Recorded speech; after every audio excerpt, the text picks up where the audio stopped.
है तो वक्त निकालिए अपने स्केड्यूल में से, 10 से 15 मिनट लगेंगे उसको सॉल्व करने में, and please do that and share that with me. I think कुछ लोगों ने शेयर किया भी है, बाकी लोग भी please make sure do that. Okay, now start the screen share.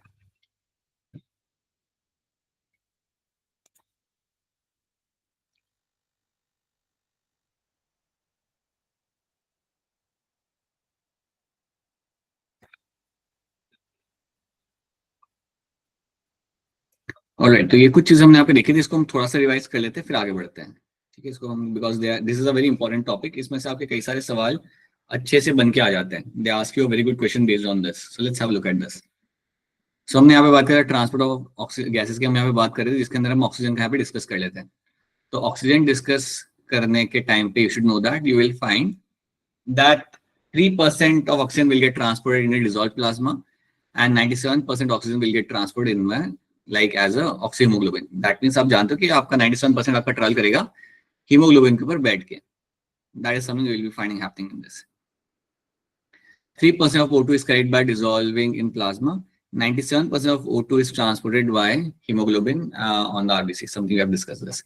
अब मैंने आपको यहाँ पे कुछ चीजें बताई थी कि आपका जो हीमोग्लोबिन यहाँ पे होता है, that hemoglobin is going to have 4 binding sites. ठीक है, it is going to have a 4 binding sites, जहां पे आपके 4 O2 मॉलिक्यूल आपके यहाँ पे प्रेजेंट होते हैं। अब आपको ये चीज याद रखनी है, अगर आपके यहाँ पे सिर्फ 2 हो ना, so you will have only 50% saturation. अगर आपके 3 हो तो you will have 75% saturation, and अगर आपके यहाँ पे 4 हो then you can have 100% saturation. ये हम डिस्कस कर चुके हैं। तो 4 बाइंडिंग साइट्स आपके पास यहाँ पे, 2 अल्फा चेन 2 बीटा चेन आपको मिलते हैं हीमोग्लोबिन के अंदर। And then we have discuss, हमने कुछ यहाँ पे एक एनालॉजी का इस्तेमाल किया था जस्ट टू अंडरस्टैंड क्या होती है आपके यहाँ पे एफिनिटी, आपकी एफिनिटी कब ज्यादा होगी कब कम होगी, हम यहाँ पे डिस्कस कर रहे थे।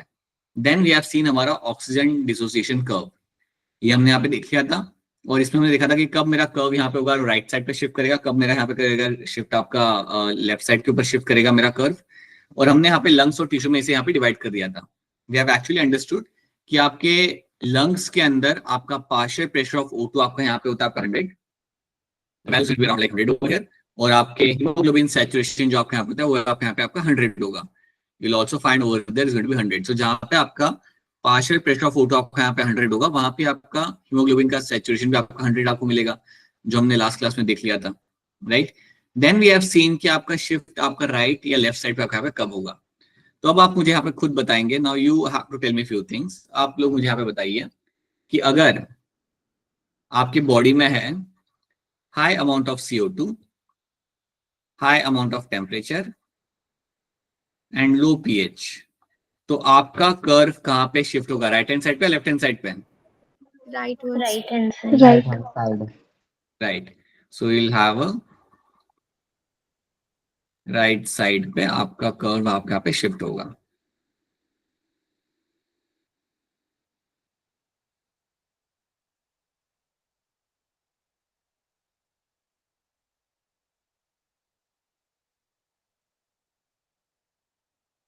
So what will be happening here ना, that right side पे आपका यहाँ पे शिफ्ट हो रहा है। मुझे यहाँ पे ये बताओ कि अगर आपके पास ये तीनों कंडीशन है तो आपकी ऑक्सीजन और हीमोग्लोबिन की एफिनिटी यहाँ पे कम होगी या ज्यादा होगी?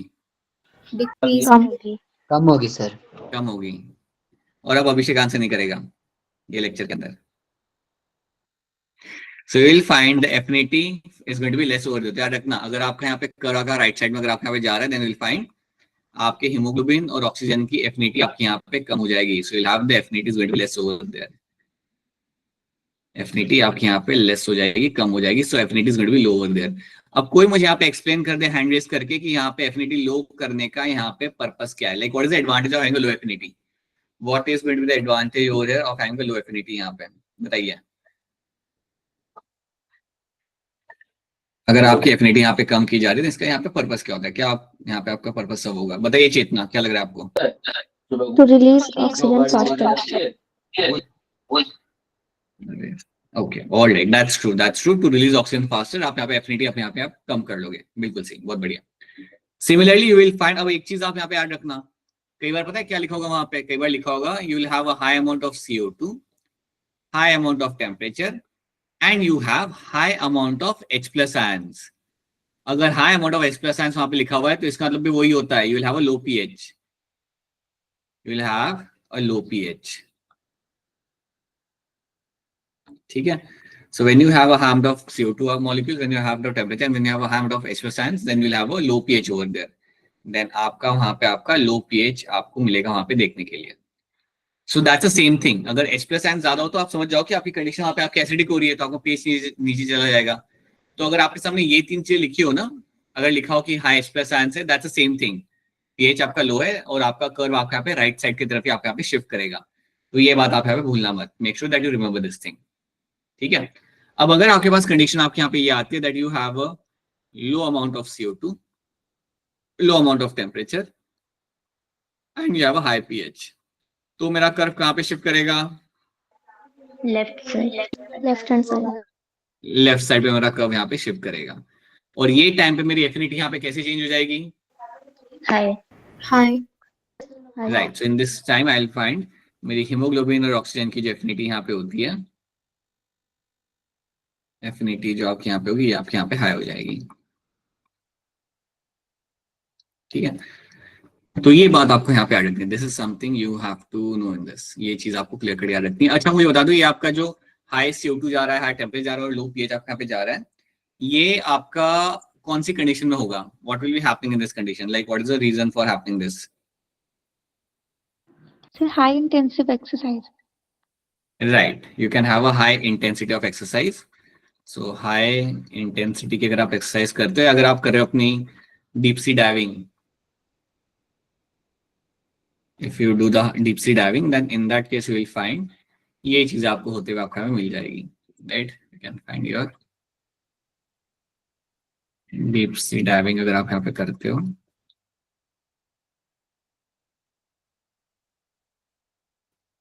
तो ये आपको यहाँ पे होते हुए मिल जाएगा.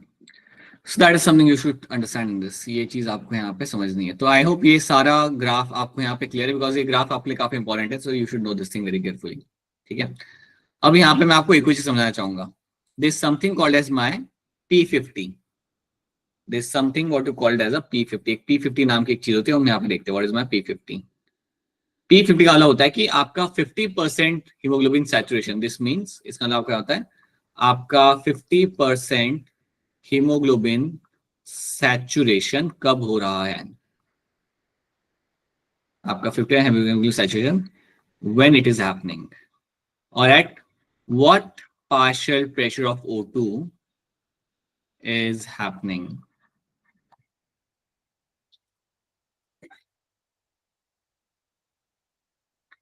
At what partial pressure of O2, this is something that will be happening over there.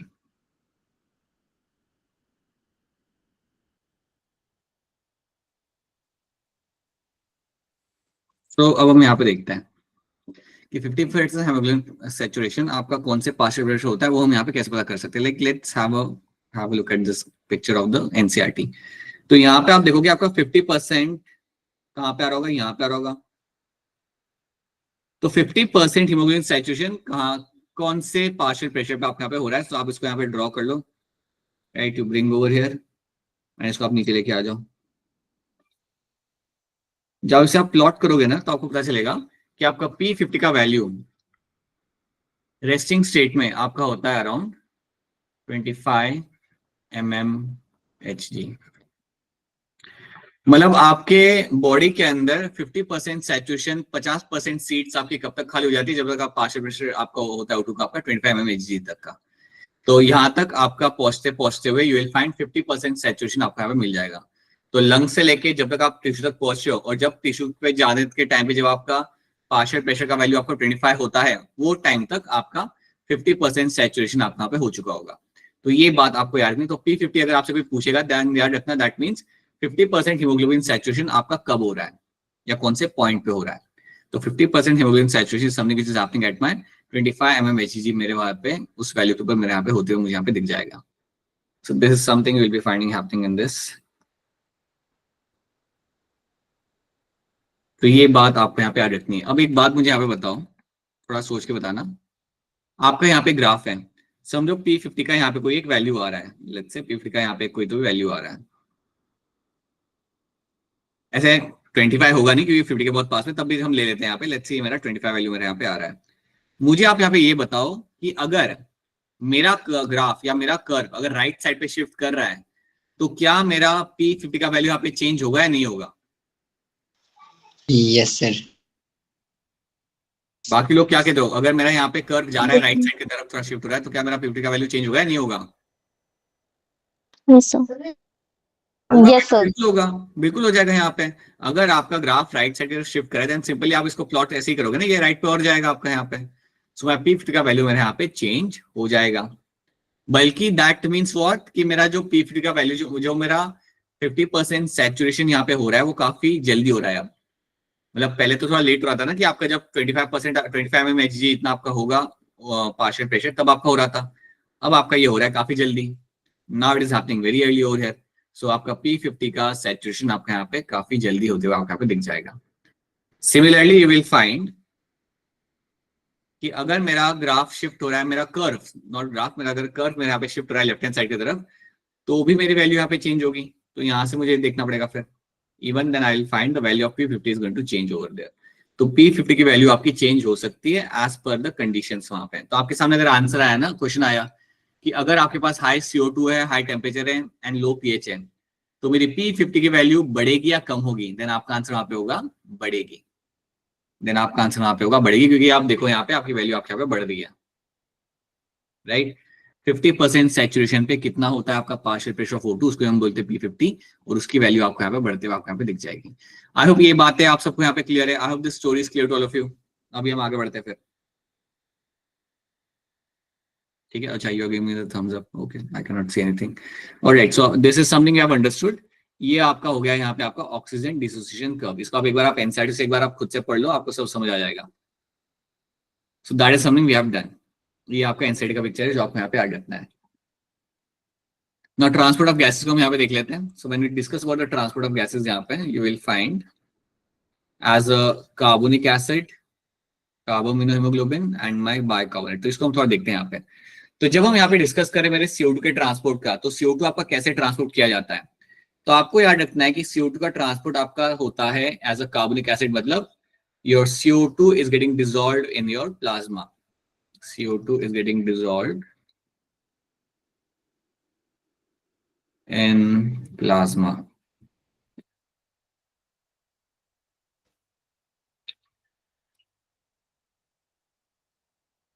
Right. Residue की डिसॉल्व इन प्लाज्मा की तरह ही अगर आपका CO2 ट्रैवल कर रहा है, ये आपका रफली आपका यहाँ पे होता है अराउंड 7% जितना ट्रांसपोर्ट। 7% CO2 आपका जो टिश्यू से जा रहा है लंग्स तक, वो आपका जा रहा है as dissolve in the plasma. वो आपका जा रहा है यहाँ पे as dissolve in plasma, that's one thing.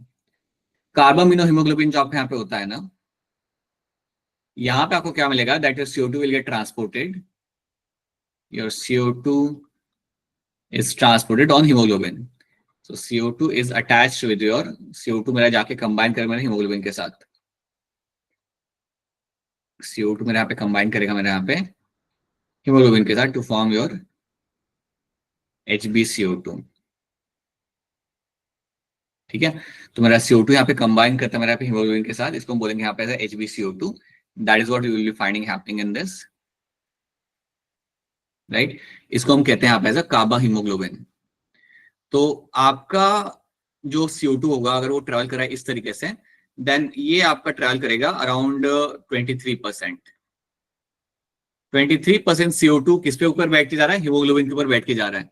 अब ये हो सकता है ना, क्योंकि आप जानते हो जब आपका टिश्यू से जा रहा होगा आरबीसी आपके इसके तरफ टूवर्ड्स योर लंग्स, तो वहां पे तो हीमोग्लोबिन वैसे ही खाली पड़ा होगा, क्योंकि O2 तो वहां पे होगा नहीं ना, या बहुत कम होगा। सो यू विल फाइंड कि हीमोग्लोबिन की साइड्स खाली होती है, तो वहां पे फिर आपका आके बैठ जाएगा आपका CO2 मॉलिक्यूल एंड देन वो ट्रांसपोर्ट किया जाएगा टुवर्ड्स योर टिश्यू तक। तो ये आपको एक चीज आपको यहाँ पे याद रखनी है। और तीसरा आपका आता है यहाँ पे as a bicarbonate. So bicarbonate की तरह आपका कैसे ट्रांसपोर्ट किया जाएगा, it will transported in a form of your bicarbonate 23%। 23% CO2 आपका ट्रायल किया करता है as a sorry 70%, sorry, this will travel 70%. 70% CO2 will get transported in a form of my bicarbonate.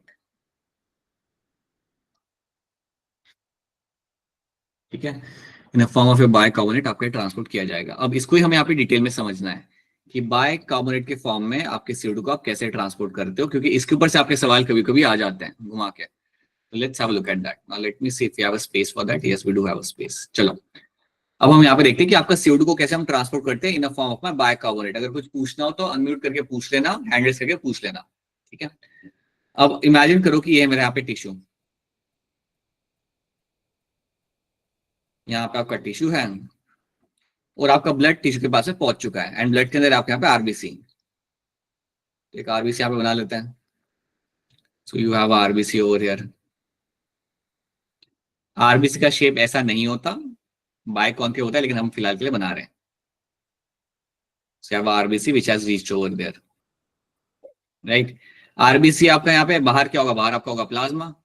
Outer environment क्या होता है? You have RBC and you have plasma. So बाहर आपका जो फ्लूइड है that's your plasma. ठीक है. अब यहाँ पे क्या होगा? आपका आरबीसी आपके यहाँ पे आके खड़ा हो चुका है. अब जब आपका आरबीसी आपके यहाँ पे आके खड़ा हो चुका है, then what will happen ना, that आपके टिश्यू में से what will happen, you will find CO2 from the tissue will get into the RBC. तो आप जानते हो कि टिश्यू के पास तो आपका CO2 ज्यादा ही होता है, you know that. तो जो CO2 आपका होगा टिश्यू में से निकल के आपका आएगा आपके आरबीसी के अंदर. So from tissue the CO2 will get inside the RBC. So that's what I'll be finding happening over here, right? अब जैसे और आप जानते हो कि आरबीसी में से आपका O2 यहाँ पे आ जाएगा, तो बिल्कुल आपका जो O2 होता है वो भी आपका यहाँ पे रिलीज करके हम भेज देंगे आपका टिश्यू के अंदर. That's what RBC does. अब CO2 जब मेरा यहाँ पे अंदर आ चुका है, जब मेरा CO2 आरबीसी के अंदर आ चुका है, अब यहाँ पे क्या होगा? सो आपको यहाँ पे क्या होते हुए मिलेगा? दैट यू विल फाइंड आपका जो CO2 यहाँ पे होगा, this will combine with my H2O molecules and that will lead to your H2CO3 formation. आपका जो CO2 होगा वो कंबाइन करेगा आपके यहाँ पे H2 मॉलिक्यूल के साथ और आपको यहाँ पे बन के मिलेगा आपके यहाँ पे H2CO3. अब बात ऐसी है कि ये जो आपका रिएक्शन आपका यहाँ पे हुआ और जो चीज आपको यहाँ पे बन के मिली, ये करने के लिए एक एंजाइम की हम यहाँ पे मदद लेते हैं और वो एंजाइम आपका यहाँ पे होता है आपका carbonic anhydrase. Carbonic anhydrase. So carbonic anhydrase आपका यहाँ पे एक एंजाइम है और उस एंजाइम की वजह से what will happen, you will find my CO2 will combine with H2 molecule and will give rise to my H2CO3. तो ये चीज आपके यहाँ पे बनके आपकी रेडी हो जाती है, राइट? नाउ ये आपके यहाँ पे बनकर रेडी हो गया. अब आपको ये बात याद रखनी है कि आपको ये एंजाइम आरबीसी के अंदर आपको मिल जाता है. प्लाज्मा में भी ये एंजाइम होगा बट बहुत कम अमाउंट में ये होता है. सो आरबीसी में ये जो एंजाइम आपको होता है बहुत एक्टिवली काम करता है. It is active, it is very active and because of its activity will find कि आपका H2CO3 आपके यहाँ पे बनके आपका रेडी हो जाएगा. ठीक है. तो ये चीज आपके यहाँ पे बनके रेडी हो गई. Now what will be happening after this, जैसे आपका H2CO3 आपका बनके रेडी हो गया, ये आपका ब्रेक डाउन कर जाता है. It will break into two things. ये बना के देगा आपको H+ ion and your HCO3-. सो आपका यहाँ पे H2CO3 आपका ब्रेक डाउन कर गया और आपको दो चीजें आपको मिल गई यहाँ पे. You have got the HCO3 and you have got the H+ ion. H+ ion तो आपका आरबीसी के अंदर ही रहता है. अब याद रखना ये वही H+ आयन है जो ट्रिगर करता है बेसिकली आपके to increase the rate of respiration, increase the rate of breathing.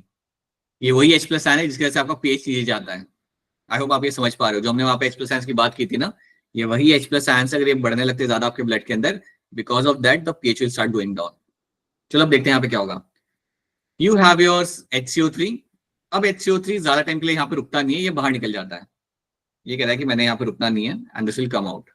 So HCO3 from RBC will get inside the plasma.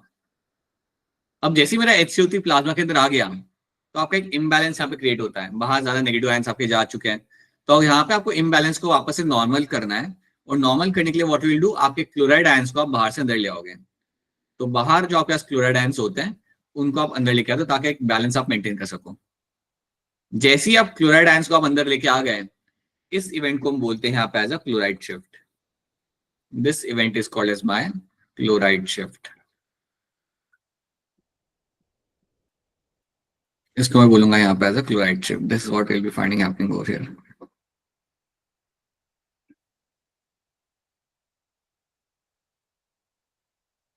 ठीक है. तो यहाँ पे आपका क्लोराइड शिफ्ट आपके यहाँ पे इस तरीके से आपके यहाँ पे हो जाएगा. क्लोराइड शिफ्ट एक बार आपके यहाँ पे हो गया, आपने यहाँ पे एक बैलेंस यहाँ पे क्रिएट कर लिया कि HCO3 बाहर आ गया, Cl आपका अंदर चला गया. वो आपका आपने ब्लड के अंदर जो आपको आयनिक बैलेंस करना था वो आपने कर लिया यहाँ पे. अब होता क्या है, आपका जो HCO3 यहाँ पे होगा ना, this will combine with my Na+ ions. ये मेरा यहाँ पे कंबाइन करेगा मेरे Na प्लस आयंस के साथ. So this will combine with my Na plus ions to give rise to your NaHCO3. NaHCO3.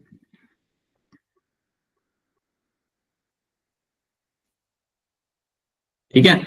So HCO3 will combine with my Na plus ions and will give rise to my NaHCO3. आपको यहाँ पे बना के दे देगा. तो ये आपका sodium bicarbonate आपका बनकर रेडी हो चुका है. अब आपका ब्लड यहाँ पे ट्रैवल करते करते हुए आपका जाएगा आपके लंग्स के पास. Now everything is been done. आपको बाइकार्बोनेट फॉर्म में आपको बनाना था, वो आपने यहाँ पे बना लिया. And now the blood will travel towards the lungs. अब आपका ब्लड यहाँ से आपका तैरते हुए मतलब फ्लो करते हुए आपका जाएगा आपके लंग्स तक जाएगा.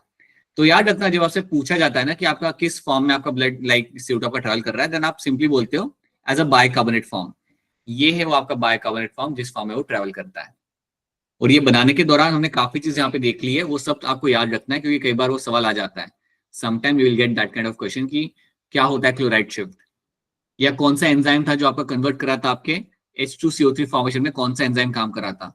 क्या ये एंजाइम मुझे प्लाज्मा में मिलता है? द आंसर इज यस, लेकिन बहुत कम अमाउंट के अंदर. आरबीसी में इसका अमाउंट काफी ज्यादा होता है. ठीक है. अब एक और चीज यहाँ पे आप याद रख लो. CO2 ने आपका CO2 आया आरबीसी के अंदर, कंबाइन किया H2O के साथ, बना के दिया आपको यहाँ पे H2CO3. H2CO3 आपका यहाँ पे स्प्लिट हुआ, आपको यहाँ पे मिला आपको यहाँ पे H plus ion and your HCO3 ion, right? HCO3 ion will come outside in the plasma, will combine with the Na plus ions and will form my NaHCO3. ठीक है. और उसी दौरान आपका Cl आयन जो आपका बाहर होगा, आयनिक बैलेंस को मेंटेन करने के लिए आपका Cl आयन आपके बाहर से आपके अंदर आ जाएंगे. इस इवेंट को हम बोलते हैं यहाँ पे क्लोराइड शिफ्ट. एक और नाम यहाँ पे याद रखना, this phenomena is called as my hamburger phenomena. Burger phenomena. तो अगर आपसे पूछे कि हैमबर्गर फिनोमेना क्या होता है, तो आपने बोला जो क्लोराइड शिफ्ट आपका हो रहा था ना ड्यूरिंग माय CO2 ट्रांसपोर्ट, उसको हम बोलते हैं यहाँ पे हैमबर्गर फिनोमेना. ये हैमबर्गर आपने नाम सुना होगा, इंडिया में तो मिलता नहीं है, लेकिन आपने सुना होगा बाहर मिलता है. I don't know what it is, क्या होता है हैम उसमें, but there is something you find in the foreign country as a burger की तरह मिल जाता है. तो वही नाम है यहाँ पे हैमबर्गर फिनोमेना, आपको यहाँ पे याद रखना है. And this is what you find happening over here. अब आपका ब्लड अलॉन्ग विद आरबीसी आपका पहुंचेगा आपके टिश्यू तक. Now it will travel and reach up to the tissue. अब टिश्यू तक मेरा आरबीसी यहाँ पे पहुंच गया. अब देखो यहाँ पे क्या होगा. So now imagine that, sorry not tissue, lungs तक आप पे पहुंच गया. So let's say now RBC is very close to my alveoli. RBC मेरा एकदम मेरी ब्लड कैपिलरीज वहां तक पहुंच चुकी है जहाँ पे एल्वेओलाई आपका वहां पे प्रेजेंट है. तो बना देता हमारा आरबीसी यहाँ पे ट्रैवल करके पहुंच चुका है. अच्छा पहले ये बताओ, यहाँ तक सब समझ आ रहा है? Is this thing clear to all of you? बता दो यहाँ पे इतना. Yes, sir. Yes, sir. इसमें कोई दिक्कत या गड़बड़ लग रही हो तो बता देना.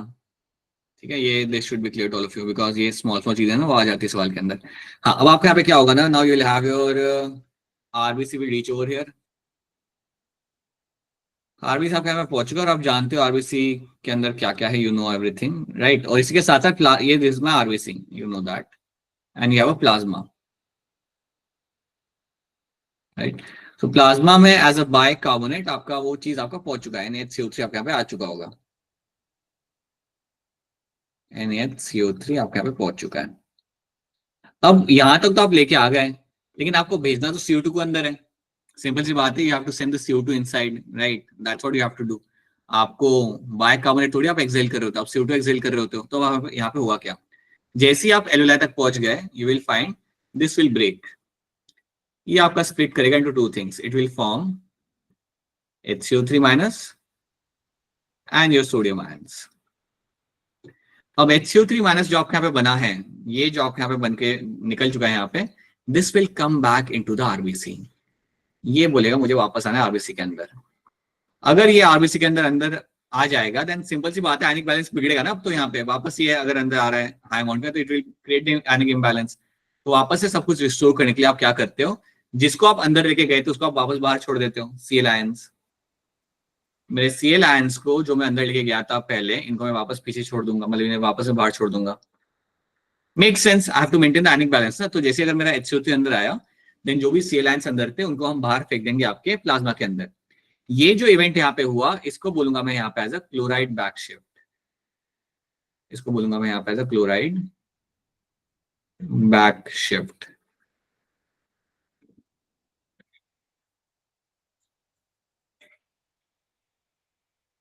ठीक है, this is what you find happening in this. आपके यहाँ पे क्लोराइड बैक शिफ्ट आपके यहाँ पे हो जाएगा and you will find the Cl ions will come out over here. Now what you find happening in this ना कि आपका HCO3 आपके यहाँ पे अंदर जा चुका है. अब HCO3 जब मेरे यहाँ पे अंदर जा चुका है, now it will lead to it will combine with my H plus ions. ये मेरा यहाँ पे combine करेगा मेरे यहाँ पे H plus ions के साथ and will give rise to my H2CO3. तो H2CO3 मेरे यहाँ पे बन चुका है वापस से. जो H plus ions अंदर थे ना आपके, वो इसके साथ यहाँ पे combine कर जाएंगे and will give rise to the H2CO3. अब आपके यहाँ पे क्या होगा कि आपका H2CO3 जो आपका यहाँ पे है, ये आपका होगा यहाँ पे split. This will split into your H2O plus CO2 molecule. This will split into your H2 and CO2 molecule. This is over here is called, again this reaction जो आपके यहाँ पे हुआ ना कि आपने H2CO2 को break down किया और आपने बनाया H2CO2 molecule, ये करने के लिए भी आपका कार्बोनिक एनहाइड्रेस आपकी मदद कर देता है. To make this happen also you will find कि आपका कार्बोनिक एनहाइड्रेस आपके यहाँ पे हेल्प कर देगा and because of that I'll be finding कि ये इवेंट आपके यहाँ पे हो जाएगा successfully. So now what has happened that now you have your H2CO2 आपके यहाँ पे बन चुका है, H2 and CO2 आपके यहाँ पे वापस बन चुका है. अब ये CO2 को आप वापस भेजोगे अपने एल्यूलाई के अंदर. So now this CO2 can be brought back into the alveoli.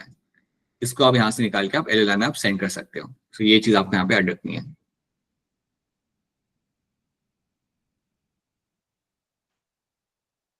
ठीक है, so that is something you have to know this. So your CO2 from the RBC will travel into the alveoli. This is something you have to know. ये चीज आपको यहाँ पे add रखनी है. तो इस तरीके से आपका CO2 का ट्रांसपोर्ट आपके यहाँ पे किया जाता है. This is how it has been done. और याद रखना वर्ड में क्लोराइड बैक शिफ्ट क्या होता है और आपका क्लोराइड शिफ्ट आपके यहाँ पे क्या होगा. इतनी इन्फॉर्मेशन आपके यहाँ पे इनफ है. अगर आपको इतनी इन्फॉर्मेशन आपको याद रहती है देन मैं इतना सिक्योरली कह सकता हूँ कि अब यहाँ से अगर कोई सवाल आ रहा है आप हैंडल कर पाओगे. बिकॉज अगर यहाँ से वो पूछते what is my hamburger phenomena, तो याद रखना the chloride shift which was happening over there is my hamburger phenomena. So अगर आप इतना इन्फॉर्मेशन याद रखते हो देन आपसे कोई क्वेश्चन यहाँ पे आपका मिस नहीं होगा. So this is what you have to know. So ये हो गया आपका यहाँ पे आपका हो गया बायकार्बोनेट ट्रांसपोर्ट आपका यहाँ पे कंप्लीट हो जाता है. ठीक है, now let's have a look eight few things. So you have, अब हम वही चीज इनसाइड वाली चीज हम यहाँ पे देख लेते हैं. That you have CO2 transport कैसे हो रहा है एज अ कार्बोनिक एसिड. 7% आपका डिसॉल्व किया जाएगा आपके प्लाज्मा के अंदर. सो 7% CO2 will dissolve in plasma. अच्छा एक बार फिर कह रहा हूं, कोई चीज समझ नहीं आ रही देन पूछ लो. अब आप पुराने हो चुके हो, काफी पुराने हो चुके हो. You can actually ask if there is something you don't understand, तो बोल दो कि सर ये समझ नहीं आई, रिपीट कर दो. या नेटवर्क का इशू था इससे समझ नहीं पाई मैं, या समझ नहीं पाया, या मेरा ध्यान नहीं था, तो मुझे वापस बता दो. So please do that. बोलो अभिषेक क्या कहना चाहते हो. अभिषेक ही बोलेगा सर मेरा ध्यान नहीं था. So there's something you have to let me know if there's something you don't understand, then please let me know that. So 7% CO2 is dissolved in plasma water, to combine with carbonic acid and carry to the lungs. So 7% आपका ऐसे आपका travel करता है. That's what you find happening with the 7%. Then you have as a carbaminohemoglobin. यहाँ पे याद रखना कि आपका CO2 आपका बैठेगा hemoglobin के ऊपर. It will go and sit with the hemoglobin and then will reach up to the lungs. So in tissues around 20 से 25% CO2, ये CO2 आएगा यहाँ पे, binds to hemoglobin to form a carbaminohemoglobin और यहाँ पर ट्रायल करेगा. In alveoli CO2 dissociates from the carbaminohemoglobin और वहां से निकल जाता है. So alveoli पे पहुंचने के बाद आपका CO2 वहां से निकलेगा and will now go into the lungs. That is what you have to know over here. ठीक है, so that is something you will find in this. So you will have your CO2 hemoglobin के साथ combine करा आपके यहाँ पे forming this structure. You can know all those things. Then the last thing is going to be your carbonic anhydride की मदद से as a bicarbonate की form में. So about 70% of CO2 is transported by this method. RBC contains the enzyme carbonic anhydrase. ये enzyme आपको यहाँ पे मिल जाएगा. It is slightly present in the plasma too. ये आपको थोड़ा सा आपको प्लाज्मा के अंदर भी आपको देखने के लिए मिल जाता है. ठीक है, बाकी रिएक्शन आप देख पा रहे हो. CO2 H2O के साथ कंबाइन करके बनाएगा आपका यहाँ पे H2CO3. और जब ये रिवर्स हो रहा होगा, जब ये रिवर्स हो रहा होता है ना, वो टाइम के ऊपर भी विल बी फाइंडिंग कि आपका कार्बोनिक एनहाइड्रेस आपके यहाँ पे इन्वॉल्व है. वो टाइम में भी आपका कार्बोनिक एनहाइड्रेस आपके यहाँ पे इन्वॉल्व रहेगा. Then it will actually break down into my HCO3 and H plus ion के अंदर भी आपको break down कर जाएगा. And you should know that every 100 ml of my deoxygenated blood delivers around 4 ml of CO2 to the alveoli. Her 100 ml blood के लिए, हर 100 ml deoxygenated blood के लिए आपको मिलेगा आपके यहाँ पे 4 ml CO2 आपके यहाँ पे ट्रांसपोर्ट किया जाएगा. 4 ml of CO2 will be transported towards the alveoli. तो ये बात आपको यहाँ पे याद रखनी है. This one thing you have to learn this, right? In a the above reaction proceed in opposite direction leading to formation of my CO2 and H2O. So that's something we have seen that. ये सब आपको यहाँ पे याद रखना है. This is what we have done. और यहाँ पे आपका एक मेन कंपोनेंट आपका यहाँ पे खत्म हो जाता है, right? Now let's talk about respiratory centers. क्या होता है आपके respiratory center और वहाँ पे क्या होता है? Let's try to see that. तो जब भी हम बात करते हैं हमारी यहाँ पे about my respiratory centers की जब मैं यहाँ पे बात करूंगा तो आपको यहाँ पे याद रखना है एक चीज बहुत क्लियरली कि यहाँ पे आपके ब्रेन के दो पार्ट आते हैं. सो ब्रेन के दो पार्ट आपके यहाँ पे इन्वॉल्व होंगे जो आपके ब्रीदिंग को यहाँ पे रेगुलेट करते हैं. और दोनों पार्ट के बारे में आप काफी अच्छे से आप जानते हो. एक पार्ट का नाम क्या होता है? Medulla oblongata. एंड में अभिषेक को ही आंसर देना पड़ा. It is going to be your medulla oblongata.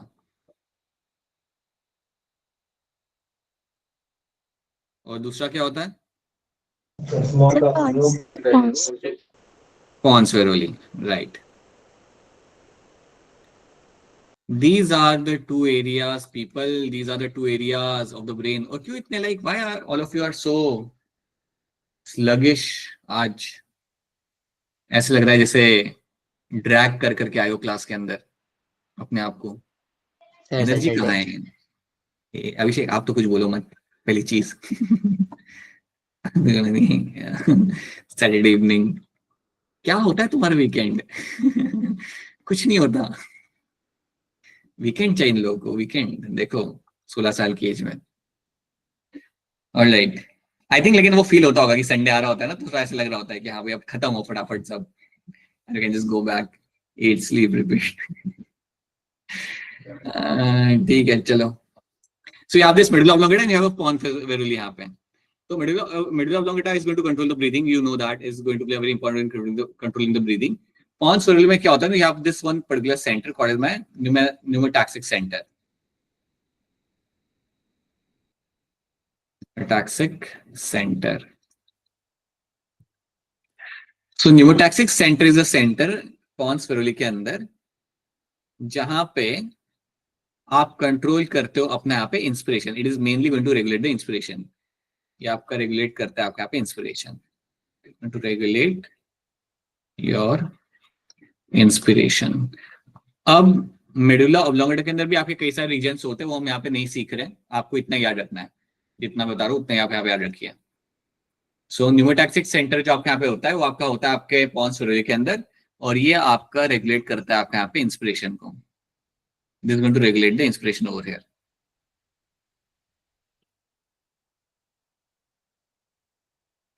ठीक है, ये आपके इंस्पिरेशन को यहाँ पे अपना यहाँ पे वो रेगुलेट करता है. So that is something you have to know this. तो ये अपने एक ध्यान रखिए ये बात. सो यहाँ पे मेडुला ऑब्लोंगेटा वो तो आपका दोनों ही control. It is the main centre. It is the main centre to control my breathing, right. And then you have pons varolii जिसके अंदर आपको एक सेंटर मिलेगा न्यूमोटैक्सिक सेंटर जो आपका यहाँ पे कंट्रोल करता है आपका यहाँ पे इंस्पिरेशन को आपका यहाँ पे वो रेगुलेट करेगा, कंट्रोल करेगा. इसके अलावा you should know that we have some chemo receptors. इसके अलावा आपके बॉडी के अंदर आपको मिलेंगे कुछ आपके कीमो रिसेप्टर्स. कीमो रिसेप्टर्स आपको कुछ मिलते हैं यहाँ पे और ये कीमो रिसेप्टर्स आपकी किस तरीके से मदद कर सकते हैं. So you will find in your body you have two areas. You have your carotid artery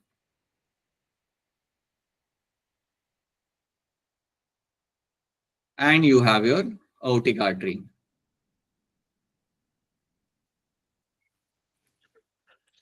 So carotid artery and aortic artery. These are the two arteries you will find in your these are the two arteries you will get to see. And in arteries के अंदर you will find you have some chemoreceptors.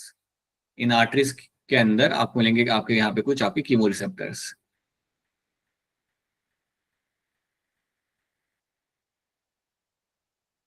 और ये जो chemoreceptors आपके यहाँ पे होते हैं ना which you find in this particular artery, ये receptors का यहाँ पे पता है काम क्या होता है? They can detect the amount of CO2 and H+ ions in the blood. अगर आपके blood के अंदर you have high amount of CO2 ions or if your blood has some amount of high amount of H+ ions. अगर H+ ions और CO2 ions का अगर आपके blood के अंदर amount अगर आपका ज्यादा होता है then ये receptors उसे वहां पे detect कर लेते हैं और जैसे ही उसे वहां पे detect करते they will send a signal towards the brain. ये सेम सिग्नल आपके यहाँ पे भेजा जाएगा आपके ब्रेन की तरफ. So they are going to detect their concentration. तो they are going to detect, this will be detected. Detect करने के बाद आपने करना क्या है, अपना सिग्नल आपने भेजना आपके ब्रेन की तरफ. एक बार आपके ब्रेन को सिग्नल मिल गया कि आपके बॉडी के अंदर you have a high amount of CO2 and H+ ions, then what the brain is going to do? Then brain will convey the signal towards the diaphragm and you will start breathing rapidly. Then वहां से आपका brain convey करेगा signal आपके diaphragm की तरफ, आपके muscles की तरफ, and that's when you will find yourself breathing rapidly. तब आप रैपिडली ब्रीथ करना चालू करते हो. तो अगर मैं आपको पानी के अंदर रखूं, मतलब सर्वर डाल के ऐसे 2 मिनट के लिए, राइट, और बाहर निकालूं, देन आप अपने आप से ब्रीथ करना चालू करते हो. आपको बोला नहीं पड़ता कि चलो बेटा ब्रीथ करो जोर जोर से. That doesn't happen. You will start breathing rapidly again all by yourself, right. You will start breathing with your mouth, nose, everything. तो ऐसा क्यों हो रहा है? बिकॉज आपके ब्लड ने डिटेक्ट कर लिया high amount of CO2 and H+ ions, and now it has conveyed the signal to the brain that there's an urgency to start breathing rapidly, and then the signal will go towards the diaphragm, towards your muscles, all the muscles in your intercostal and diaphragm, both of them, and then you will start breathing heavily because it's a requirement. It's a requirement. You will have to do that. अब वो आपके control में नहीं होता. आपको ऐसा कोई person मिलेगा नहीं जो पानी से निकल के बाहर आ रहा है और एकदम कामली ऐसे लाइक नॉर्मली ब्रीथ कर रहा है. You don't find that happening. You will find them breathing rapidly. If at all that is the case, then that's not a good sign. अगर किसी को आप पानी के बाहर निकालो, अगर वो ब्रीथ नहीं कर रहा और वो काफी काम है, then yeah, that's not a good sign by any means. So this is something you have to know. ठीक है, तो ये चीज आपको यहाँ पे याद रखनी है. So अच्छा, एक और याद रखना that you have this chemoreceptor you can also find in the brain as well. Such receptor you can also find in the brain as well. ऐसे receptor आपको ब्रेन में भी आपको यहाँ पे दिख जाता है, जहाँ पे आपका you can find this can be detected. तो इतनी बातें याद रखनी है, यही 2 चीज आपको यहाँ पे याद रखनी है. Let's know this thing. So you have a respiratory rhythm centers which is going to be a medulla oblongata. वहाँ पे you have a neurotaxic center जो आपको मिलेगा आपका inside the pons spheruli, and then you have some chemosensitive areas. यहाँ पे उनकी बात की जा रही है, आपके chemoreceptors की बात की जा रही है. So respiration rhythm center seen in medulla oblongata regulates the respiratory rhythm को ये regulate करता है आपके यहाँ पे. Pneumotaxic center आपके यहाँ पे है that you will find in the pons spheruli. It moderates the function of respiratory rhythm center. ठीक है. Impulse from a center reduces the duration of my inspiration and thereby alters the respiratory rate. Basically आप इतना रखो directly simple language में, it regulates my inspiration. इतना याद रखो आप यहाँ पे, ठीक है. Then you have a chemosensitive areas seen adjacent to the rhythm center, मतलब आपके medulla oblongata के पास में आपको मिल जाती है. Increase in the concentration of my CO2 and H+ activates the center, which in turn signals the rhythm center. मतलब brain के पास ये सिग्नल जो रिसेप्टर आपके होंगे ना, ये कन्वे करेंगे सिग्नल को मेडुला ऑब्लोंगेटा के पास ताकि आप ब्रीदिंग बढ़ा सको वहां पे. उसके साथ साथ in the aortic arch and my carotid artery also recognizes the changes in the CO2 and H+ concentration and send the signal to the rhythm center. aortic arch और aortic artery में फर्क यहाँ पे कुछ ज्यादा नहीं है. aortic arch मतलब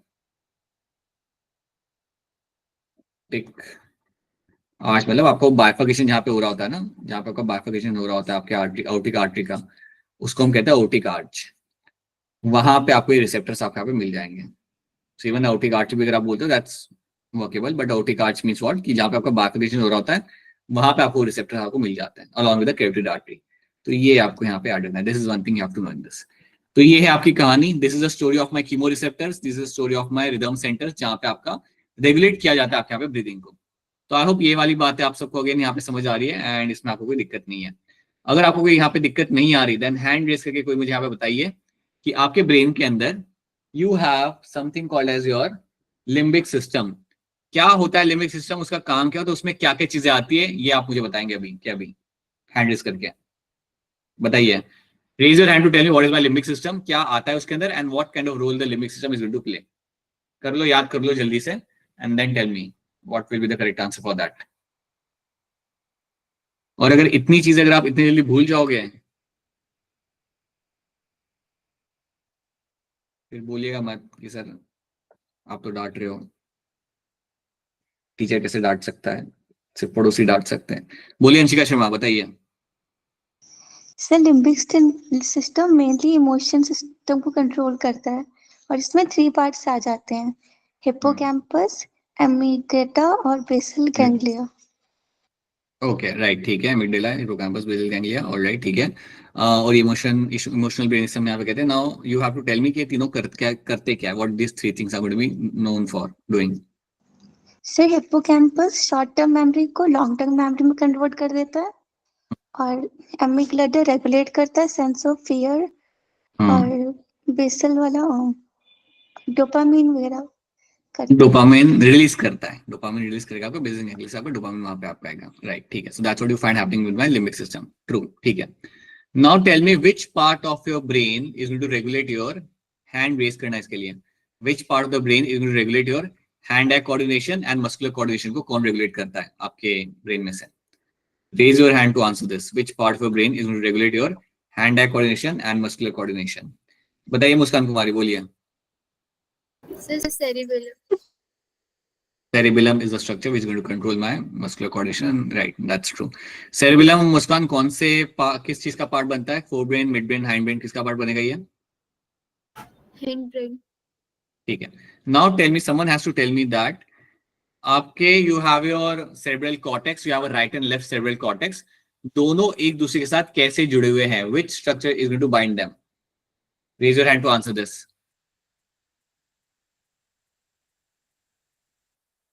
आपके cerebral cortex right and left hemisphere जो आपका होता है वो कैसे एक दूसरे के साथ यहाँ पे आपका बाइंड रहेगा? बताइए अभिषेक। सर कॉर्पस कैलोसम की वजह से। कॉर्पस कैलोसम मुझे कहाँ देखने के लिए नहीं मिलता, कौन से एनिमल में मुझे देखने के लिए नहीं मिलता वो? Sir frog. राइट, ठीक है, ट्रू, ठीक है बेटा, ये सब आपको मालूम होना चाहिए। This is something you all should please take advantage कि अभी भी ये चैप्टर खत्म हुआ है तो थोड़ा थोड़ा टाइम निकाल के पढ़ लिया करो। Have a look at this chapters over here. So you can have a look at this chapter. You can actually understand number of things वहाँ पे, ठीक है। Now let's have a look at the disorder यहाँ पे। अभी हम disorder को यहाँ पे थोड़ा सा देख लेते हैं। So disorder में आपका पहला जो आपका disorder हम यहाँ पे देखेंगे, that's your asthma। ये भी आपको ही एक्सप्लेन करना है वैसे देखा जाए तो, ये भी आपको ही यहाँ पे एक्सप्लेन करना पड़ेगा। सो अस्थमा के बारे में जितना आप जानते हो ना उतना मुझे इन्फॉर्मेशन शेयर कर दो यहाँ पे by raising your hand. What information you know about the asthma is something you have to tell me. Asthma में क्या होता है क्या नहीं होता, व्हाट इज समथिंग व्हिच विल बी हैपनिंग, क्या ये कंटेजियस है, एक पर्सन से दूसरे पर्सन में होगा? Tell me something about this. बताइए, जिनका नाम सिर्फ मुस्कान है, बताइए what happens with asthma. Sir इसमें डिफिकल्टी होती है ब्रीथिंग लेने में, और ये इन्फ्लामेशन होती है ब्रोंकी और ब्रोंकियल्स में। ठीक है, true. So you have a difficulty in breathing. That's one thing I'll be finding happening in this. And you have an inflammation of bronchi and bronchioles. बिल्कुल सही। So you have an inflammation of bronchi and bronchioles.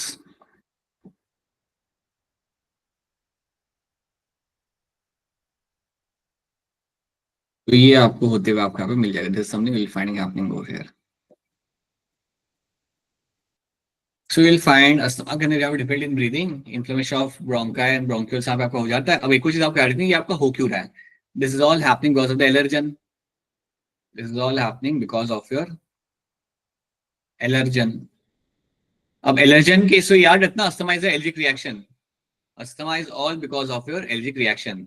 अब allergen आपके यहाँ पे कुछ भी हो सकता है, it can B dust particle, it can bee pollen grain, it can B dust particle, it can bee pollen grain, it can be something else, but अभी हम इसे यहाँ पे ये लेते हैं कि एज अ एलर्जन। तो यहाँ पे क्या होगा, you will have a allergic reaction. अब मुझे बताओ यहाँ पे जब आपकी बॉडी में एलर्जिक रिएक्शन होता है तो कौन से एंटीबॉडीज आपके यहाँ पे एक्टिव होते हैं? IgE। IgE, right, it is IgE, बिल्कुल सही, दैट्स ट्रू। मुझे बताओ एलर्जिक रिएक्शन के टाइम पे आपके कौन से सेल्स होते हैं जो एक्टिव होते हैं और जिनमें से कुछ चीजें निकल के आती है? What are those cells called as? Mast cells. ठीक है, और मास्ट सेल्स क्या दो चीजें रिलीज करते हैं यहाँ पे? हिस्टामिन और serotonin.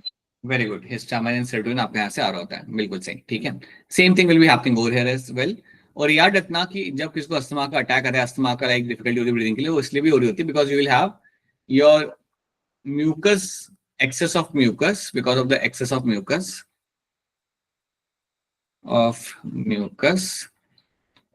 in bronchi. Let's wait a minute. Excess of mucus in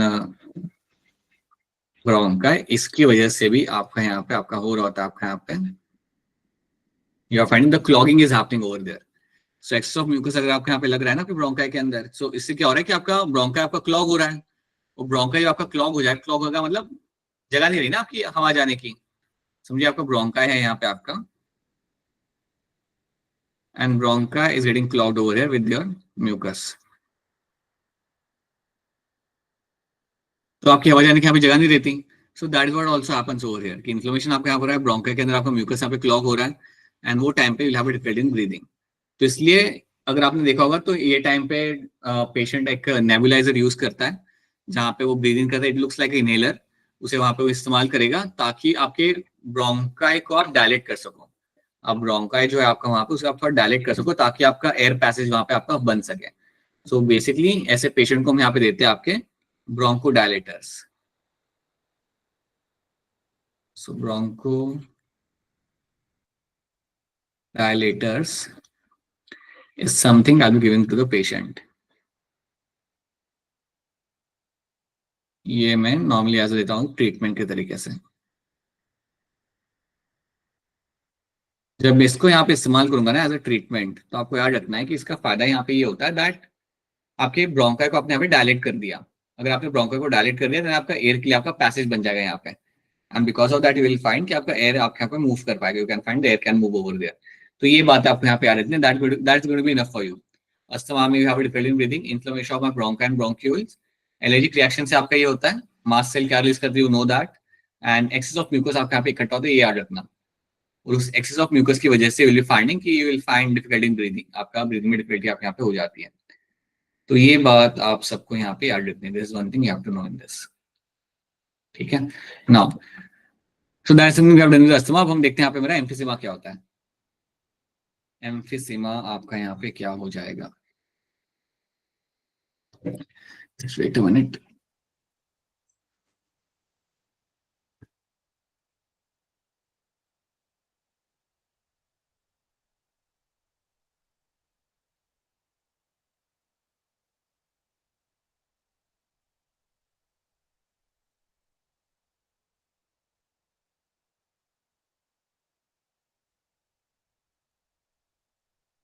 तो एम्फिसीमा में आपको क्या मिलेगा देख लीजिए। तो first of all you have to know that in this is something which happens because of smoking.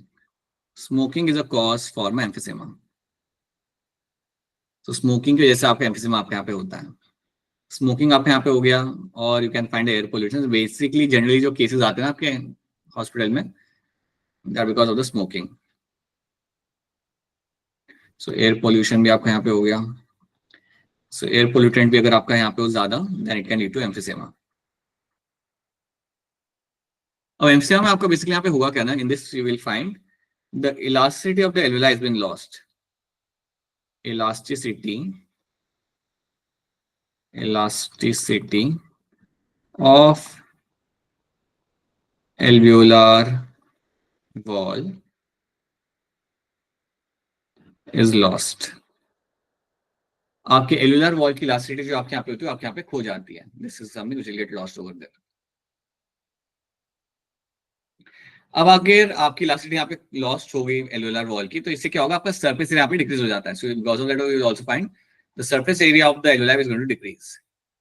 Surface area of the alveoli, area of alveoli will decrease। अब आप यहाँ पे एक बात याद रखना, अगर किसी को एम्फिसीमा होता है और अगर उसके अंदर समझो 50,000 एल्वेलाई वहां पे डैमेज हो गए, उसको आप ठीक नहीं कर सकते।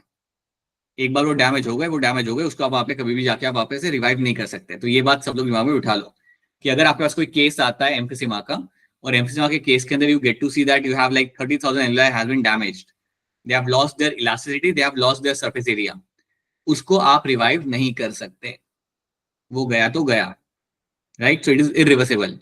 So that is why something like this happens ना, then it is a long term impact इसका बॉडी के ऊपर आपको देखने के लिए मिल सकता है। मैंने आपको ये बात पहले भी बोली थी कि लंग्स को रिप्लेस करना मुश्किल होता है। So once you find certain part of your lungs are damaged, they generally don't revive back, उसको आप रिवाइव बैक नहीं कर सकते। तो ये चीज आपको यहाँ पे रखनी है, that is what you find with the emphysema. So this is one thing you have to know in this. इतनी बातें आपको यहाँ पे याद रखनी है. And generally people will have difficulty in breathing, आपको यहाँ पे रहेगा. So difficulty in breathing will be very common thing will happen in this. Difficulty in breathing is a very normal thing which you find happening over here.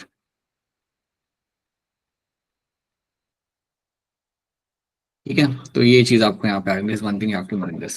So that is my emphysema. यहाँ पे इसको हम बोलेंगे यहाँ पे as emphysema. And ये चीज आपको इसके अंदर आपको याद रखनी है. It decreases the respiratory surface area. Major cause is because of smoking and damage the alveolar wall. एक बार आपके alveolar wall आपके यहाँ पे गई, then you cannot revive it back. So ये आपको याद रखना है यहाँ पे the condition of emphysema. That's your asthma. Now you have something like your occupational respiratory disorder. अब इसको आप थोड़ा सा आप लोग बताओगे मुझे अपने end से.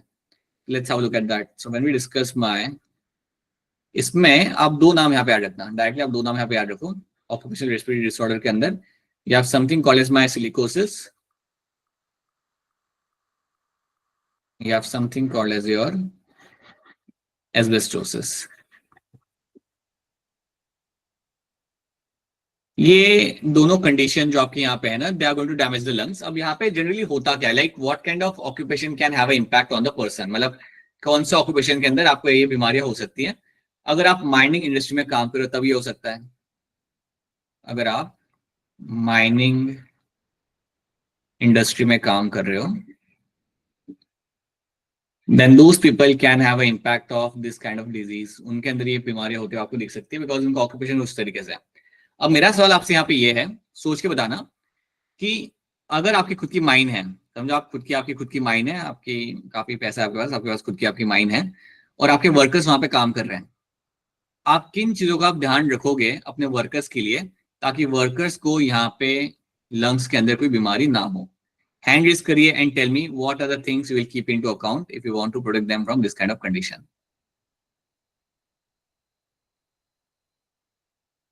सोचिए सब लोग यहाँ पे सोचिए. Take your minute and tell me, अगर माइनिंग इंडस्ट्री अगर आपके वहां पे है तो आप किन किन चीजों का आप यहाँ पे ध्यान रखोगे जिसकी वजह से आपके वर्कर्स के लंग को डैमेज ना हो. बताइए चेतना, बताइए कुछ पॉइंट्स बोलिए. सर प्रॉपर मास्क ताकि डस्ट पार्टिकल्स ना जाएं. ठीक है, आप मास्क प्रोवाइड कर दोगे उन्हें, मेक सेंस. ठीक है, और कुछ फिलहाल के लिए चेतना मास्क प्रोवाइड कर रहे हैं. ठीक है, ओनली वन थिंग. ठीक है, ऑलराइट, मास्क. बताइए मुस्कान कुमारी, आप क्या करोगे. Sir glass. Glass? Sir shielding glass होती है ना. बड़ा फिर काम कैसे करेंगे वो लोग. लैब में थोड़ी काम कर रहे हैं, माइन में काम कर रहे हैं वो लोग. इतना इतना ये तो महंगा हो गया बेटा. आप तो मुझे लग रहा है आप एक प्रोटेक्टिव कवर प्रोवाइड करो उन्हें, जहाँ पे they will be covered with everything and then they will go and work in the mine. That it sounds like that. ये थोड़ा एक्सपेंसिव साउंड कर रहा है. और कुछ सर गैरेज में नहीं होता जो लाइक यूज करते हैं. गैरेज में जो मास्क होता है, I haven't seen people working in garage with a mask. Helmet. आप ये मास्क, आप the mask you are talking about is a mask which looks like a mask of astronaut, है ना. सर एग्जैक्टली नहीं, ऐसा कुछ नहीं. ऐसा ही कुछ ना. हाँ नहीं, महंगा है वो, काफी महंगा है, नहीं कर सकते फिलहाल. बताइए अभिषेक, आप बताइए आप क्या करेंगे. सर उनका रेगुलर चेकअप कराएंगे और कुछ टाइम तक उनको ब्रेक देंगे सर.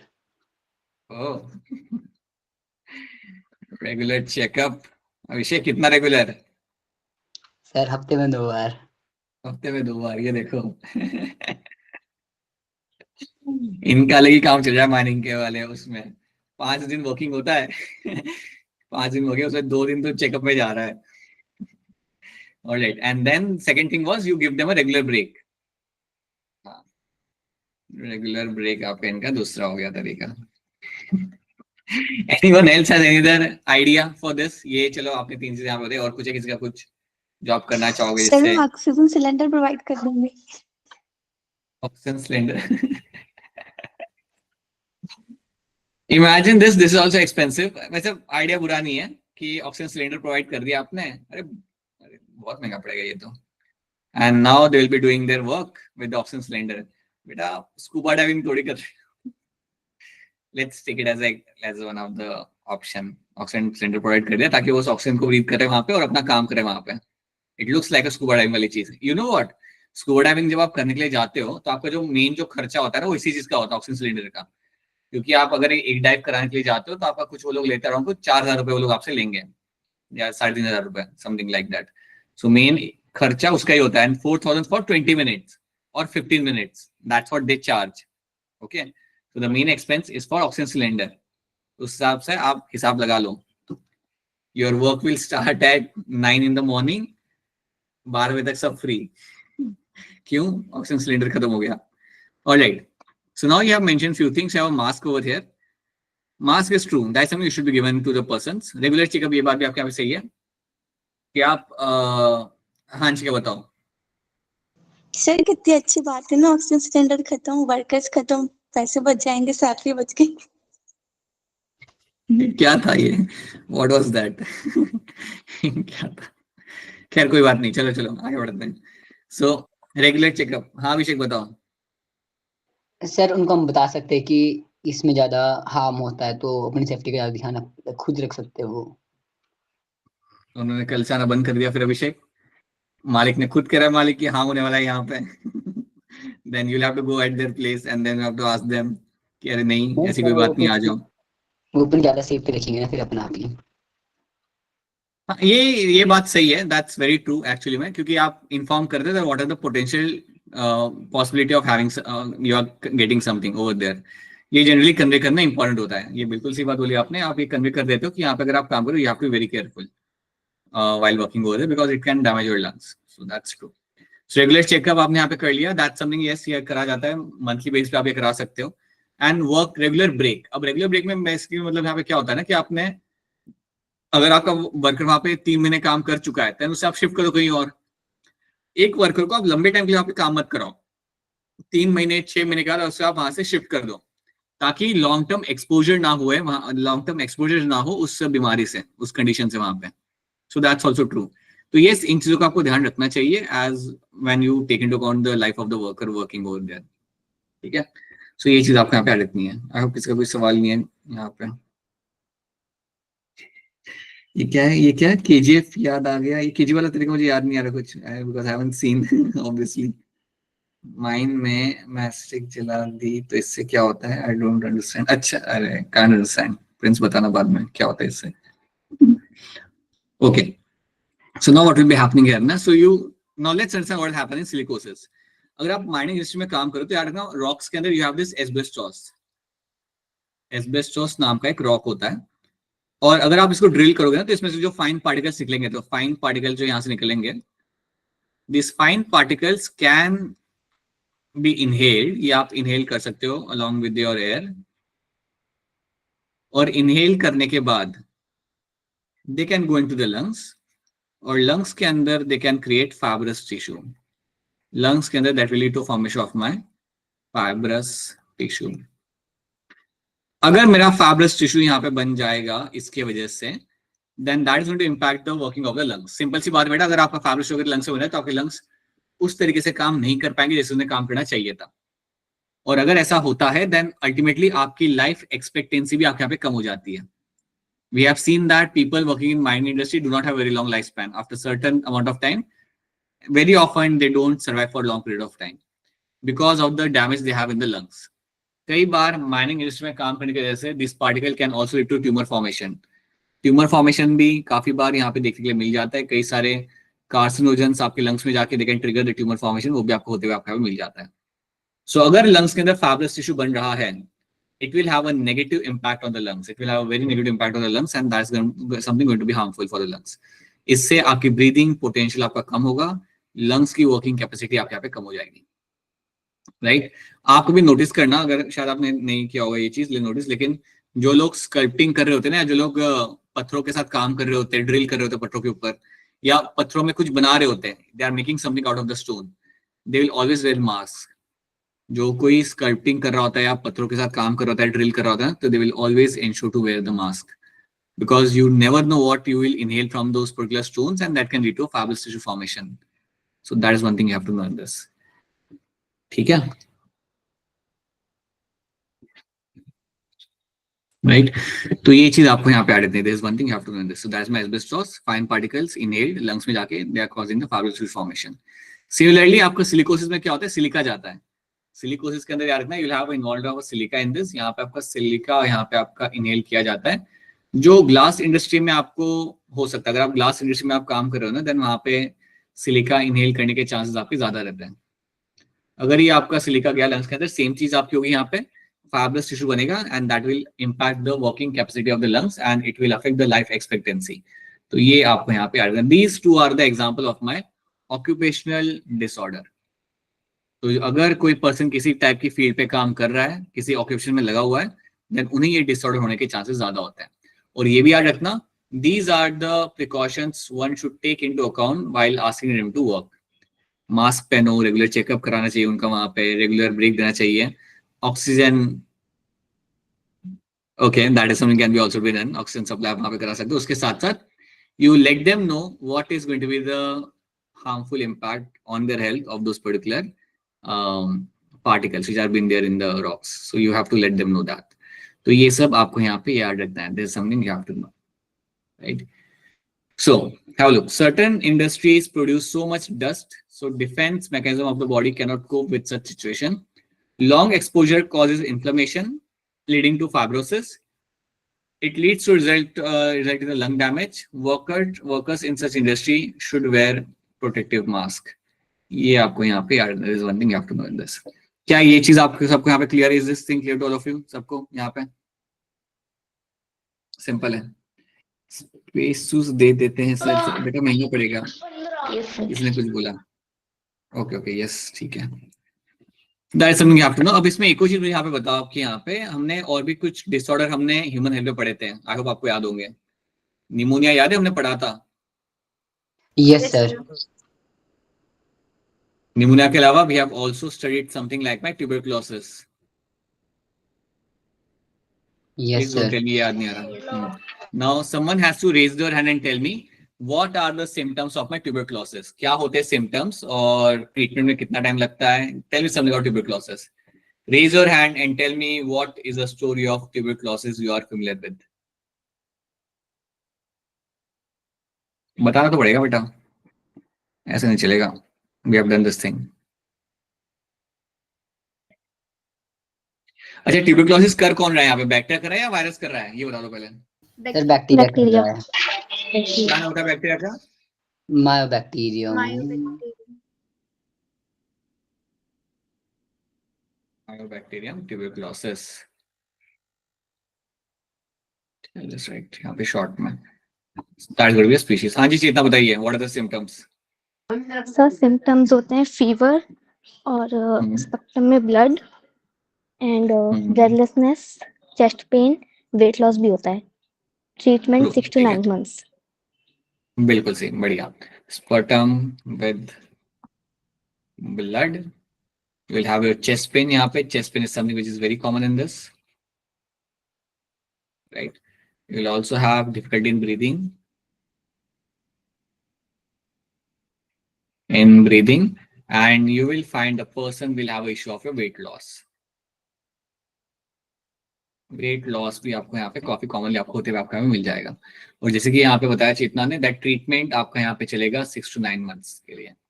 6 to 9 months के लिए आपके यहाँ पे ट्रीटमेंट चलता है। Because now let me tell you one thing, कि ये बीमारी आज के डेट में इतना प्रॉब्लम क्रिएट नहीं कर रही because you have a treatment. But आज से 50 साल पहले ये बीमारी की वजह से काफी लोगों की डेथ होती थी। Many people used to die because of tuberculosis because it was something which can cause death. और अगर आपको याद हो तो मैंने आपको बताया था कि अगर किसी को कॉफिंग होती है ना 2 हफ्ते से ज्यादा, they should look for a treatment, they should look for a doctor. That means there's a potential chance that a person might be suffering with tuberculosis. So coughing is also one of the very common symptoms we'll finding over here. Coughing आपकी बहुत commonly आपको यहाँ पे दिखते होते हुए आपको मिल जाती है। और अगर आपकी ये 2 हफ्ते से ज्यादा अगर आपके यहाँ पे है, then you will find the treatment is required over here. एक और चीज रखना, it is something which is contagious, मतलब एक को हुआ है तो दूसरे को भी हो सकता है। बट एक बार आप ट्रीटमेंट स्टार्ट कर देते हो फिर वो नहीं होता। एक बार आपने ट्रीटमेंट वहां पे अपना स्टार्ट कर दिया ना, then you will find this won't be spreading. अगर ट्रीटमेंट स्टार्ट नहीं करे then yes you are a vector for this bacteria to go to other person. तो ये हो सकता है। So ये चीज का आपको यहाँ पे ध्यान रखना है। अच्छा, निमोनिया के अंदर आपका क्या होता है? What is happening in the alveoli? Hand raise करो इसके लिए। निमोनिया में आपका वहां पे क्या हो रहा होता है? अरे डिम्पल कुछ कहना चाहते हैं। सर डिम्पल ने बता भी दिया। अच्छा निमोनिया, ओहो I cannot read right now because of your hand getting raised. चलिए डिम्पल यहाँ पे कह रहे हैं pneumonia symptom breathlessness, bluish colour of nails and lips and can be fatal. That's true pneumonia, that's true Dimple, that's true. ये आपको यहाँ पे होने को तो आपको दिख सकता है. Now you have to tell me one more thing, lungs के अंदर क्या हो रहा है बताइए. इसके लिए हैंड रेज करना पड़ेगा आपको. बताइए मुस्कान कुमारी, क्या हो रहा है लंग्स के अंदर निमोनिया के अंदर, बताइए. इसमें फ्लूइड एक्यूमुलेशन हो जाता है जिसकी वजह से डिफिकल्टी होती है डिफ्यूजन ऑफ गैसेस में. बिल्कुल सही. तो यहाँ पे आपका फ्लूइड एक्यूमुलेट होगा. सो यार इतना you'll have a dead WC and fluid getting accumulated over there, and because of that you will find there's going to be a less amount of gaseous exchange happening in pneumonia, and ये भी आपका एक condition होता है which needs to be treated all the time. Pneumonia करने वाला, मुस्कान अभी बताओ, निमोनिया करने वाला आपका यहाँ पे बैक्टीरिया का नाम क्या होगा? Streptococcus pneumonia. और दूसरा वाला? Haemophilus influenza. Right, these are the two bacteria which are going to cause me the pneumonia. Right, very true. तो ये सब हमने हिमालय में पढ़ा, इसलिए हम इसे यहाँ पे पढ़ नहीं रहे वापस से. You should know all those things, and this is what we have to know in this. तो यहाँ पे आपका in the real sense आपका यहाँ पे चैप्टर खत्म होता है. So this is where your chapter of my your breathing and exchange of gases will get completed over there. अभी हमें इसमें करना क्या है ना, I have to make you solve some questions in this. कुछ questions हम यहाँ पे solve करेंगे इस chapter को बेस, उसके साथ साथ will see few more things in bits and pieces में आपको, और दो चार चीज मैं आपको बताऊंगा, वो आपको मंडे को बताऊंगा मैं. राइट, सो आप अपने एंड से ट्राई करिए. जो चैप्टर अभी हमने यहाँ पे क्यों नहीं रिवाइज करने का, उनका इनसाइड ही पढ़ने का अच्छा मौका है. सब फ्रेश है आपके जहन में, so you can actually remember all those things, can actually revise those things very quickly and solve some question based on this. Question solving आप थोड़ी कर लीजिए इसके ऊपर बेस्ड, ताकि आपका ग्रिप बन जाए इन टॉपिक्स के ऊपर. So you have to do that thing as well. ठीक है, तो ये चीज को आपको यहाँ पे ध्यान में रखना है. And please make sure do the revision. Someone has a question, what are the symptoms of respiratory disorder और how it can be test. Basically इसके सिम्टम्स आपको दिखते नहीं है. You will have a normal life. आप 10 साल काम करो, 5 साल काम करो, 6 साल काम करो, आपको सिम्टम्स आपको दिखेंगे नहीं. सिम्टम्स जब दिखना चालू करते हैं ना, तब तक आपके फाइब्रोसिस टिश्यू काफी बन चुका होता है. Then you have a coughing happening, difficulty in breathing आपको वहाँ पे हो रहा होता है. जब आपको इस सिम्टम दिखने लगे, दैट मींस आपका फाइब्रोसिस टिश्यू वहाँ पे आपका बन चुका है. ऑरेंज नहीं होता वो, ऑरेंज पता नहीं चलता. ये फाइन पार्टिकल आपके लंग्स में इकट्ठा होंगे and you won't even realise that. Once the fibrous tissue formation happens, then you will find the symptoms will be seen happening. वो भी एक certain amount के अंदर, तब आपके symptoms दिखने लगते हैं आपको वहाँ पे. So very often people work for 15 years, 20 years, कुछ नहीं होता, and suddenly उनका tumor develop होता है वहाँ पे. Suddenly they realize that they have a tumor in the lungs. That also seems to be happening in this. तो इसको टेस्ट नहीं कर सकते. बेसिकली आपको प्रिकॉशन यहाँ पे लेना पड़ता है. अगर आप ऐसी इंडस्ट्री में काम करो, then you have to take a precaution by default. आपको प्रिकॉशन वहां पे लेना पड़ेगा by default, and you have to be very careful. That's only thing you can do Dimple इसके अंदर. ठीक है, एल्टीट्यूड सिकनेस. ये एल्टीट्यूड सिकनेस आपने, ये हम देख सकते हैं यहाँ पे. We have seen, okay right, let's have a look at this. ये टर्म देख लेते हमारे यहाँ पे, term of my altitude sickness. ये बहुत सिंपल है. When you go to a higher altitude, अगर आप higher altitude पे अगर आप जा रहे हो, then you will have what happens in higher altitude, you will have a thin layer of oxygen. You have thin layer of oxygen. अब क्योंकि आपके altitude पे you have a thin layer of oxygen, तो उसके से आपके यहाँ पे क्या होगा, you will have difficulty in breathing. अब यहाँ पे इतना सिंपल नहीं होता. You'll have number of things will be happening over here. आपका ब्रीदिंग में डिफिकल्टी होना है, it's one thing. Breathing becomes difficult, ये आपकी एक चीज है. इसके साथ में और भी कई सारे सिम्टम्स होते हैं. जनरली ये तब होता है जब समझो अगर आप चले गए, अभी आप दिल्ली में आप चले गए, लद्दाख चले गए आप, राइट, तो वहां पे आपका होगा आपका एल्टीट्यूड सिकनेस. आपको वहां पे हो सकता है सडनली आप गए चले गए आपके हाई एल्टीट्यूड के ऊपर, तो you will have a thin layer of oxygen in the environment and your body will take some time. Body को कुछ टाइम चाहिए होता है आपको अडेप्ट करने के लिए उस एनवायरमेंट के अंदर. अगर आप एकदम से चले गए, देन आपको वहां पे दिक्कत आ सकती है. क्या दिक्कत आपको आ सकती है? Breathing difficulty. You can have a issue of like headache. You will have a concern of your disorientation.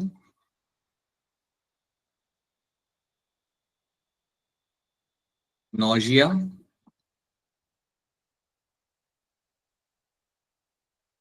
loss of appetite,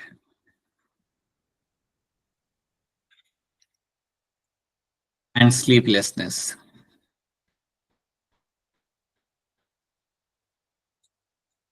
So you'll be finding happening in this, you'll be finding यहाँ पे कि आपका breathing difficulty आपके यहाँ पे हो रहा होता है, you will have a headache happening over here. Headache होना मतलब that's understandable. Disorientation होना मतलब कि आपको डायरेक्शन का पता नहीं रहता. अगर आपको symptoms देखने ना, अगर आपको altitude sickness के, then the person becomes slightly disoriented. उसे डायरेक्शन का पता नहीं रहता, उसे समझ नहीं आ रहा होता कहाँ जाना है कहाँ नहीं जाना. That is also another symptom. Then nausea, उल्टी जैसा फील होना, चक्कर आना, that's something which will happen. Loss of appetite, भूख ना लगना, and you'll have a sleeplessness. That's going to be your insomnia. ये सब आपका होता है जब आपको होता है आपका altitude sickness. Generally, अगर किसी को altitude sickness हो रहा हो, then we give them oxygen supply. हम उसे वहां पे देते हैं उन लोगों को, so they can bring their oxygen level back to normal. अगर वो नहीं मिलता, अगर आपको symptom दिख रहे, then the person should start descending. अगर आप ट्रेकिंग कर रहे हो, अगर आप ऊपर जा रहे हो, अगर आपको ये symptoms दिखने लगते हैं, then a person should start descending. उसे नीचे आना चालू करना चाहिए. The person should start coming down. This is what you find happening in the altitude sickness के अंदर. Generally होता क्या है, जब आप high altitude पे आप move करते हो, आपका RBC का काउंट बढ़ता है, but it will take some time. इसलिए अगर आप कभी देखोगे ना, जब आप ट्रेकिंग पे जाते हो तो आपको एक्लेमेटाइज किया जाता है. उस एरिया के अंदर 2-3 दिन के लिए आपको रखा जाता है ताकि आपकी बॉडी उससे अडेप्ट कर ले. उस 2-3 दिन के अंदर आपके बॉडी के अंदर RBC का काउंट भी बढ़ेगा. RBC का काउंट भी आपका बढ़ जाता है. तो याद रखना, when you move to a higher altitude, there is a release of a hormone. एक हार्मोन आपके बॉडी में रिलीज किया जाएगा. That is going to be your erythropoietin. Erythropoietin. So erythropoietin hormone basically आपका कहाँ से आ रहा होता है? ये आपका कौन से ऑर्गन से आ रहा होता है हार्मोन? किडनी. 100 मीटर नहीं, 100 मीटर से नहीं होगा बेटा. मतलब ये डिपेंड कर रहा है कि आप कुड 100 मीटर ऑफ इंक्रीज. ये डिपेंड करके वो 100 मीटर कहाँ से कहाँ पे आप जा रहे हो. समझो आप ऑलरेडी आप हो अपने 2600 मीटर के ऊपर, आप वहां पे खड़े हो. ये कम हो गया, लेट्स से 3000 मीटर पे आप खड़े हो वहां पे, राइट. अगर आप वहां पे हो, वहां से अगर आप 100 मीटर का ऊपर गए, राइट, अगर वहां पे अगर आपको कोई दिक्कत नहीं आ रही तो 100 मीटर पे आपको सिम्टम एकदम से नहीं दिखेंगे, राइट. बट अगर आपको वहां पे दिक्कत आ रही है ना, देन एज यू मूव, अगर आप 50-60 मीटर पे अगर आप ऊपर जाते हो, even then you will have severe symptoms आपको मिलेंगे वहां पे देखने के लिए. सो इतने जल्दी आपका वो एक साथ वो नहीं होता. जनरली आपको सिम्टम्स आपको दिखते ना यहाँ पे, वो आपको स्टार्टिंग से दिखने लगेंगे. अगर आप कह रहे हो कि अगर मैं 3000 मीटर पे अगर मैं नॉर्मल हूँ, तो कौन से मीटर पे जाने के बाद मुझे यहाँ पे सिम्टम बढ़ेंगे वहां पे, then I can say around like 500 metre अगर आप क्रॉस करते हो ना, देन यू विल फाइंड कि you can have the symptoms of altitude sickness अगर दिखने होंगे तो तब आपको दिखेंगे वहां पे. ठीक है. सो यस, आपका एरिथ्रोपोइटिन आपका यहाँ पे आएगा from the your kidneys and will go and tell the bone marrow to make the more number of RBC. तो यहाँ पे फिर आप आरबीसी का काउंट अपना यहाँ पे आप बढ़ा लेते हो. That's what you do. इसलिए नोटिस करना, जब भी आप कोई ट्रैकिंग के लिए जाते हो, जो आप होप करता हूँ आप सब लोग करेंगे फ्यूचर में अपना कॉलेज के दौरान या कॉलेज खत्म होने के बाद, तो जब भी आप जाओगे ना, then you will find that आपको एक्लिमेटाइज कराया जाता है. हर एक एल्टीट्यूड पे जाके आपको रोका जाएगा. You will stay over there for a while and then will move forward. ये कराया इसलिए आता है ताकि आपकी बॉडी में आरबीसी का काउंट बढ़े और आपकी बॉडी अडेप्ट कर पाए एक थिन लेयर ऑफ ऑक्सीजन के एनवायरनमेंट के अंदर. स्पेशली आप करते हो when you go for a Everest base camp. एक ट्रैक होता है जिसका नाम होता है Everest base camp. Everest base camp यहां से नहीं चालू होगा, नेपाल से चालू होगा. इस ट्रैक के दौरान आप वहां पे पहुंचो जहां पे एवरेस्ट का बेस कैंप होता है. एवरेस्ट नहीं, बेस कैंप तक, वहां से आप नीचे आ जाते हो. उसके आगे नहीं जाते आप. So that track itself is a very difficult track. It will take around 6 days. तो यहाँ पे आपका जो ट्रैक लीडर होता है वो आपको एक्लिमेटाइज करा के आपको लेके जाता है. So that's one thing. ठीक है. तो ये आपको यहाँ पे याद रखना है. तो यहाँ पे आपका चैप्टर खत्म होता है. आई will be sharing with you one more assignment. उसको भी सॉल्व करो. पहले वाले की आंसर की देना बाकी है, तो मैं आपके साथ वो शेयर कर देता हूँ आंसर की आज रात को या कल सुबह. And then I will be sharing with you the next assignment, right. तो भी आप देख लेना. बाकी मंडे को थोड़ा बहुत पढ़ के आना एनसीईआरटी, ताकि क्वेश्चन सॉल्व करने में आपको आसानी होगी. सो make sure you read the NCERT thoroughly, और एल्स वही होगा, फिर आप आके बैठोगे, क्वेश्चन सॉल्व नहीं होगा, it will be a waste of time for you. So make sure that you read the NCERT, come over here and you should be able to solve the question. अगर आप इतना time निकाल के आते हो class के अंदर, then make it useful. So please read the NCERT before coming to class, right? Nepal दोस्त के घर चला जाऊंगा. All right friends, बहुत बढ़िया, ठीक है. चलिए, let's wrap this up, will catch after some time. अगर कोई सवाल है तो पूछ लो। If you have any questions right now, please go ahead and ask a question. No questions?